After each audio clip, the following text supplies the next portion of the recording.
मोटा लोकों को फैटी लिवर हुए ना पतला लोक मैंने भी फैटी लिवर शिकार हुंती। रियलिटी होउची स्लिम देखा जाउथिबा बा अंडर वेट थिबा लोक मानकु मध्य फैटी लिवर होई पारे। एहा को कुआ जाय लीन फैटी लिवर।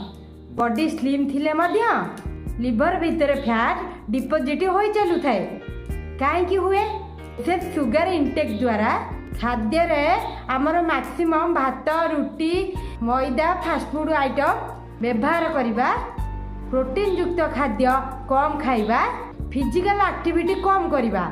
साधारणतः एई टाइप रो लोक माने पेट जनित समस्यार शिकार हुंदी आउ डिप्रेशन रे रहिथांदी। बाहर को स्लिम देखा जांती किंतु फैटी लिवर पाई विभिन्न असुविधार शिकार होइथांदी।